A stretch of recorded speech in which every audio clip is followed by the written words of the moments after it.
కానీ మొన్న అసెంబ్లీలో అర్ధరాత్రి దాకా పెట్టి రేవంత్ రెడ్డి గారు కేసీఆర్ గారిని తిడుతుంటే దయ్యాలు వేదాలు వాళ్ళు ఇస్తున్నట్టు అనిపించింది నాకైతే.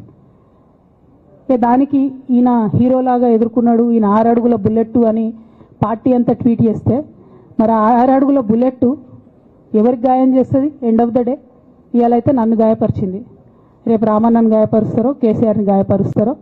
జాగ్రత్తగా ఉండండి రామన్న, నేను చెప్పేది ఏం లేదు, జాగ్రత్తగా ఉండండి, కేర్ఫుల్గా ఉండండి. ఎట్ ద సేమ్ టైం ఈ హరీష్ రావు గారి కారణంగా గమ్మత్ ఏముంటుందంటే, ఒకసారి హంపీకి పోతారు వీళ్ళందరూ, మీ అందరూ తెలుసు ఆ స్టోరీ. హంపీకి పోయి పాటలు పాడుకుంటారు, మొత్తము చాలా మంది కలిసి కేసీఆర్ గారిని చాలా అవమానకరంగా మాట్లాడతారు, ఒక పార్టీని వెన్నుపోటు పడదామని డిజైన్ చేశారు. ఇదంతా వీరికి తెలుసు, హరీష్ రావు గారికి తెలుసు. నేను ఆ రోజు సాక్ష్యం ఉన్న హరీష్ అన్న వచ్చి లిటరల్లీ రామన్న చేతులు పట్టుకొని, అరే మామయ్యకి ఎప్పుడు సింక్ ఆర్ సేల్, నేను మామయ్యతోనే ఉంటా అని చెప్పి అక్కడ మాట్లాడుకున్న వాళ్ళందరూ పెద్దసారి దగ్గర అవుట్ చేసిండి. ఆ తర్వాత పర్యవసానంలో ఈటల రాజేంద్ర అన్న బయటికి వెళ్ళడం. ఈ మహానుభావుడు వల్ల జగ్గారెడ్డి దగ్గర నుంచి మొదలు పెడితే, చెరుకు శ్రీనివాసరెడ్డి ముత్యంరెడ్డి అన్న కొడుకు దగ్గర నుంచి మొదలు పెడితే, రఘునందన్ రావు గారు, మైనంపల్లి గారు, విజయశాంతి గారు, విజయరామారావు గారు, ఆయన పాత పెద్ద ఆయన ఉండే ఈటల రాజేందర్ గారు, వీళ్ళందరూ పార్టీలోకి వెళ్ళి పోయినారు కదా, పోలేదా? ఇవన్నీ హరీషన్న చేసినాయి కాదా? ఆనాడు దుబ్బాక ఉప ఎన్నిక ఎందుకు ఓడిపోయినాం? దుబ్బాక ప్రజలకు ఇప్పటికి కూడా గుర్తుంటుంది. వాళ్ళందరూ ఒకటే మాట చెప్తారు, ఈయన సిద్దిపేటకు తప్ప రూపాయి రానియాడు దుబ్బాకకు, ఈయన వచ్చి ప్రచారం చేసిండు కాబట్టి మేము ఓటేయాలని ఓపెన్గా చెప్పారు ఆనాడు ఎన్నికలలో.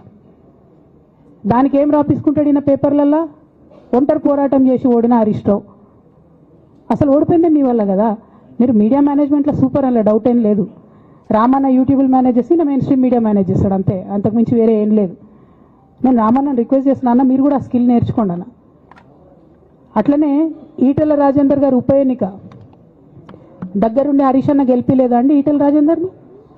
ఆనాడు పీసీసీ అధ్యక్షుడిగా ఉండి రేవంత్ రెడ్డి గారు ఏమంటారు, కాంగ్రెస్ పార్టీ ఓడిపోతుంది ఇడా అని చెప్పి ఆయన ముందే డిక్లేర్ చేసిండు, ముందే చేతులు ఎత్తేసిండు. హరీష్ అన్న ఆడ పోయి కూర్చొని మరి ఈటల రాజేందర్ అన్నని గెలిపించొచ్చాడు.